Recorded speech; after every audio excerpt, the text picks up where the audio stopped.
4:30 और 4:30 बजे की सबसे बड़ी खबर से करते बुलेटिन की शुरुआत, और वो है रांची के देवघर के अवर निबंधक निलंबित कर दिए गए। रांची से बड़ी खबर आ रही है, देवघर के अवर निबंधक निलंबित किए जा चुके हैं। बड़ी खबर रांची से इस वक्त आ रही है, जमीन मामले में गड़बड़ी के आरोप में निलंबन हुआ। एक दिन पहले सीओ अनिल सिंह किए गए थे निलंबित।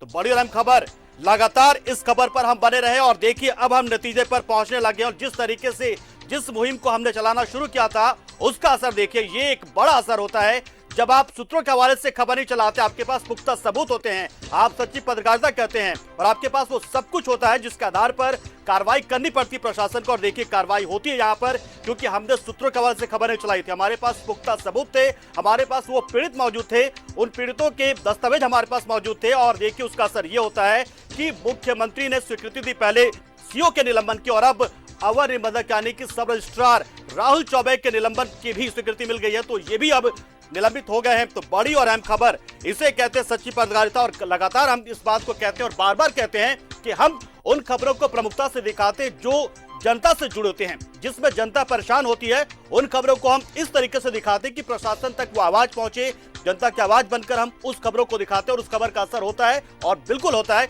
ये आपने देख लिया, और एक नहीं बल्कि लगातार 2 दिनों में इस खबर का असर देखने को मिला। पहले दिन देवघर के सीओ को निलंबित किया जाता और दूसरे दिन देवघर के ही अवर निबंधक को यानी कि सब रजिस्ट्रार को किया जाता निलंबित यहाँ पर। तो बड़ी और अहम खबर, हम बता दें आपको कि राज्य के अलग अलग हिस्से से लगातार ऐसी खबरें हमारे पास पहुंच रही है। जो तमाम पीड़ित हैं, जो अंचलाधिकारियों की तरफ से परेशान किए जाते हैं और खून के आंसू रोते हैं, और लगातार वो परेशान होकर दफ्तरों का चक्कर लगाते हैं और उनकी जमीन पर कब्जा किसी और का हो चुका होता है। और ऐसी खबरें हमारे पास आती है और हमने तय किया कि हम इन खबरों को दिखाएंगे प्रमुखता से, और देखिए प्रमुखता से दिखाया, उसका असर हुआ।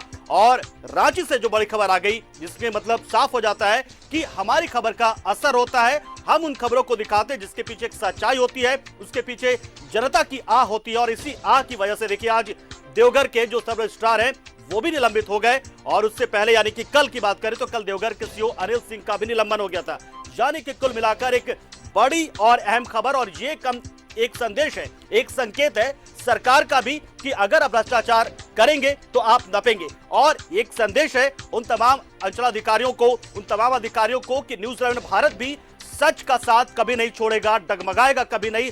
हर वो खबर दिखाएगा जिसमें आपने जनता को परेशान किया है, जिसमें जनता को परेशानी हुई है, उन तमाम खबरों को हम दिखाएंगे। और यही वजह है कि देखिए हमारी खबर का असर होता है, क्योंकि हमारी खबर सूत्रों के हवाले से नहीं होती है, हमारी खबर के पीछे पुख्ता सबूत होते हैं, दस्तावेज होते हैं, उन पीड़ित परिवारों के बयान होते हैं, पीड़ित परिवारों के आंसू होते हैं। और यही वजह है कि इस तरीके से अब इस खबर में हमने दिखाया, और खबर के बाद अब जाकर इस पूरे मामले को हम नतीजे तक पहुंचा पाने में कामयाब रहे। और इसके पीछे बहुत सारे लोगों की मेहनत है, पूरी टीम की मेहनत है, न्यूज़ 11 भारत की पूरी टीम की, हमारे सहयोगियों की, देवघर के हमारे सहयोगी की, सबकी ये मेहनत है। और देखिए इस मेहनत का नतीजा है कि हम उन 2 लोगों को निलंबित करवा पाने में, सजा दिलवा पाने में कहीं ना कहीं कामयाब रहे हैं। हालांकि इसे सजा नहीं कहेंगे, सजा तो नहीं कहेंगे, कार्रवाई कहेंगे, लेकिन फिर भी ये उन लोगों के लिए, जनता के लिए जो परेशान रहे इन दोनों व्यक्तियों की तरफ से, यानी कि सीओ अनिल सिंह से और सब रजिस्ट्रार राहुल चौबे से जो परेशान रहे, उनके नजरों में यही कहा जा रहा है कि हमने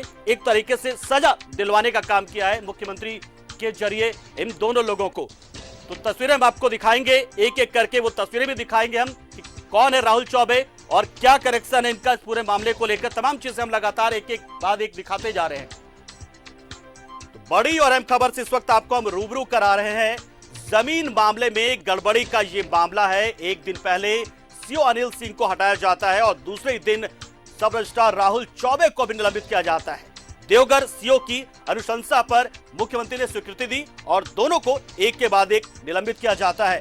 देवीपुर और तमाम उन हिस्सों के जमीन से जुड़े ये मामले हैं जहां पर इन दोनों की मिलीभगत की वजह से ऐसे बहुत सारे जो लोग थे जो अपना जमीन खो चुके थे, जमीन उनकी लेकिन उस पर कब्जा किसी और का, और लगातार वो दौड़ते रहे अपनी विरासत को बचाने के। अपनी विरासत की जमीन होती है उनकी, लेकिन उन्हें परेशान किया जाता रहा, कई तरह के कागजात मांगे जाते रहे, तो वंशावली उनको दिखाना पड़ा है कई तरीके से, और उसके बाद भी उनसे कई तरह से मांग की जाती थी। नजराना जिसको हम कहते हैं कि लगातार बिना नजराना के आपकी अपनी जमीन आपको नहीं मिल पाती थी। तो सोचिए नजराना देने के बाद दूसरे की जमीन पर भी कैसे कब्जा किया जाता होगा। ये साफ दिखाता है कि जो भ्रष्टाचार जो है वो किस कदर था देवघर में, और अब उसी भ्रष्टाचारियों पर शिकंजा कसा जाने लगा है। और हेमंत सरकार में ऐसे लोगों पर हेमंत सरकार नो टॉलरेंस की नीति के साथ, जीरो टॉलरेंस की नीति के साथ आगे बढ़ रही है। और देखिए कार्रवाई होती है यहाँ पर 1 साल तक। भले ही सरकार कोरोना और तमाम परेशानियों से जूझ रही है, लेकिन अब जिस गति से सरकार आगे बढ़ी है और अब भ्रष्टाचार की जो नीति है सरकार की, वो साफ और स्पष्ट देखा जा सकता है कि अब सीओ लेवल के जो अधिकारी होते हैं और उन तक भी सरकार की आंच पहुंचती है और कोई बच नहीं सकता। आपकी सेटिंग चाहे जैसी भी हो, आप बच नहीं सकते, क्योंकि सरकार के पास वो तमाम दस्तावेज होते हैं, सबूत होते हैं, जिसके आधार पर वो कार्रवाई करती है। देखिए कार्रवाई यहां पर हुई है और ये इस बात को दिखाता है कि न्यूज़ 11 भारत किस तरीके से सच्ची पत्रकारिता करता आ रहा है और क्यों लोगों का भरोसा लगातार बना हुआ है, क्यों झारखंड का नंबर 1 चैनल है ये। क्योंकि हम हर खबर को सिर्फ इस लिहाज से नहीं दिखाते हैं कि ये खबर है, बल्कि उस खबर को हम एक मुहिम के तौर पर, एक मिशन के तौर पर दिखाते हैं।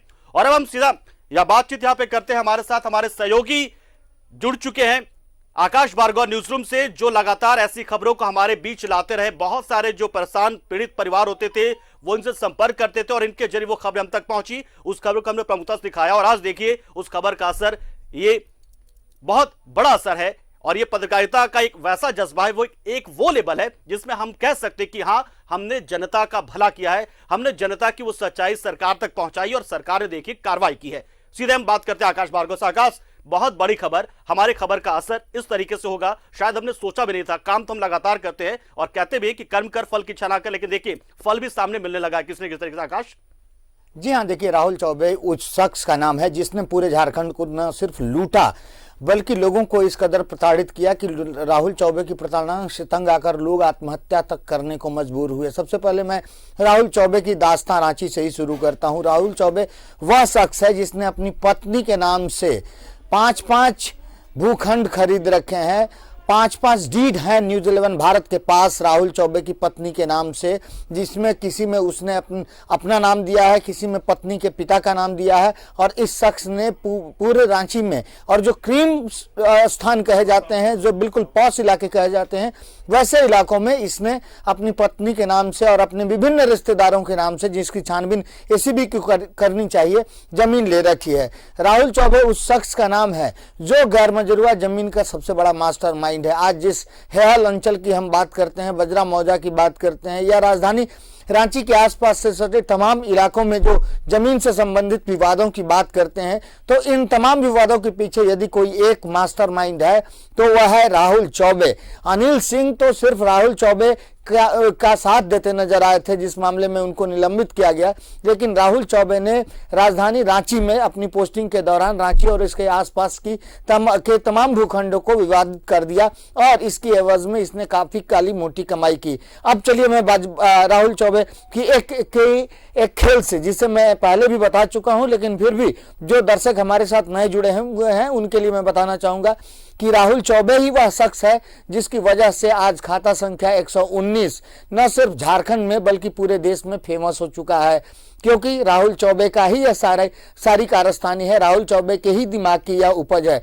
जब तत्कालीन मुख्य सचिव हुआ करती थी राजबाला वर्मा, राज्य की मुख्य सचिव हुआ करती थी, उन्होंने झारखंड में विभिन्न इंडस्ट्रीज लगाने के नाम पर या दूसरे नाम पर एक लैंड बैंक बनाने की घोषणा की थी। सरकार ने एक नीति बनाई थी पिछली रघुवर सरकार ने, जिसके तहत राज्य में लैंड बैंक बनाया जाना था और इसके लिए तत्कालीन मुख्य सचिव ने तमाम उपायुक्तों को एक आदेश जारी किया जिसके तहत उन्हें गैर मजरूआ भूखंडों से संबंधित पूरी की पूरी सूची सरकार को उपलब्ध करानी थी। जाहिर सी बात है कि गैर मजरूआ भूमि से संबंधित सारे रिकॉर्ड्स अवर निबंधकों के पास होते हैं, उनके कार्यालयों में होते हैं।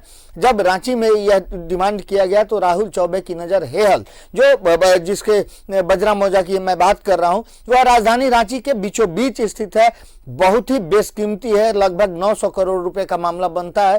तो इसने अपना पूरा दिमाग लगाया और इस खेल में अपने एक साथी का सहयोग लिया जिसका नाम है सुमन ठाकुर, और उस साथी के जरिए, चूंकि इसे कोई व्यक्ति मिल नहीं रहा था, उस जमीन पर बहुत ज्यादा दावेदार नजर नहीं आ रहे थे और जमीन को विवादित करने का तरीका नहीं मिल पा रहा था, इसलिए इसने अनीता शर्मा का सहारा लिया। अनीता शर्मा निश्चित तौर पर, जैसा कि वो कहती हैं कि वो देवकी नंदन मिश्रा। आपका कहना है जिस जिक्र करें खाता संख्या 119 का, उससे भी कहीं ना कहीं राहुल चौबे और अनिल सिंह का कोई कनेक्शन आता है, ऐसा कुछ बताना चाह रहे हैं आप? उससे कनेक्शन आता नहीं है, बल्कि ये सारा खेल ही इन दोनों लोगों का है, इन दोनों अधिकारियों का है। राहुल चौबे ने ही सारी प्लॉटिंग तैयार की थी, जिस पर कुछ बैटिंग अनिल सिंह ने भी किया था। हेहल में थे लोग, दोनों हेहल में थे, पहले दोनों ही रांची में थे। उस समय हेहल के अंचलाधिकारी के तौर पर अनिल सिंह पदस्थापित थे, जबकि राहुल चौबे रांची जिला के सदर के अवर निबंधक हुआ करते थे। यानी कि निबंधक का पद उपायुक्त का होता है, डीसी का होता है,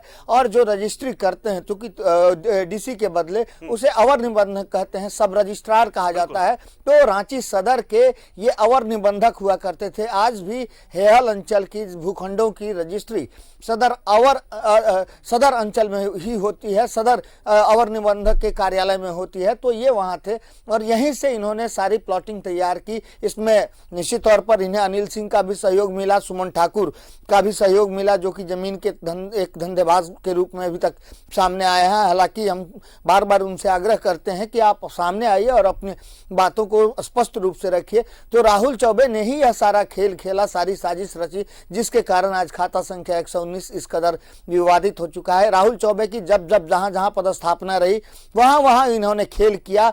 और आज की तारीख में यदि प्रवर्तन निदेशालय यानी कि ईडी, इन्फोर्समेंट डायरेक्टोरेट इनके संपत्ति की जांच करें, इनके स्पाउस की संपत्ति की जांच करें, इनके जो डिपेंडेंट्स हैं उनकी संपत्ति की जांच करें, इनके रिश्तेदारों की संपत्ति की जांच करें, तो इतना बड़ा खजाना हाथ लग सकता है जिसकी उम्मीद हम और आप फिलहाल यहाँ नहीं कर सकते हैं। तो राहुल चौबे को सस्पेंड होना ही था, हर हाल में होना था, लेकिन इतनी जल्दी कार्रवाई होगी। और इतना ही नहीं, राहुल चौबे जैसे लोगों के लिए तो सीधे सीधे जनता, जब मैं सड़कों पर निकलता हूं तो जनता कहती है कि आप लोग लगातार खबरें दिखा रहे हैं, निलंबन वगैरह की कार्रवाई हो रही है, लेकिन इनके विरुद्ध तो बिल्कुल दंडात्मक कार्रवाई की जानी चाहिए। ऐसे अधिकारियों को जेल में डाल देना चाहिए और इनके लिए एक अलग सेल की व्यवस्था करनी चाहिए, जहां हर प्रकार का जो शास्त्रों में लिखा गया है उस तरह की सजा देने की व्यवस्था हो।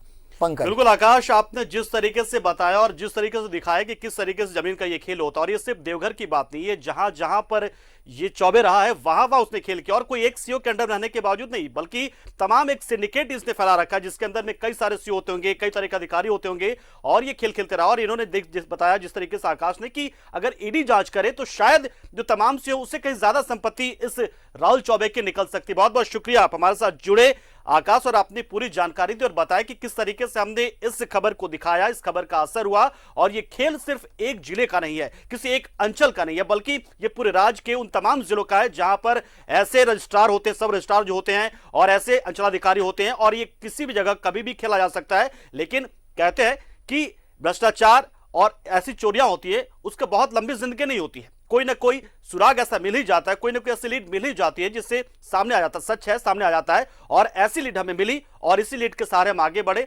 कोई सूत्र नहीं था, किसी तरह के कोई क्लू नहीं था, बस हमारे पास लीड थी, और लीड के जरिए हम परत दर परत उन चीजों को आगे लेकर बढ़ते रहे। हर सबूत हमारे हाथ लगे, हर दस्तावेज हमारे पास पहुंचे, वो हर पीड़ित हमारे पास पहुंचा जो इनके जरिए ठगा गया था कहीं ना कहीं। चलिए खबरों में बढ़ते हैं, आगे भी बढ़ेंगे इस खबरों और करेंगे, लेकिन तमाम खबरों की चर्चा करेंगे आगे। लेकिन फिलहाल एक छोटे से ब्रेक के लिए यहां पर हम रुकते हैं।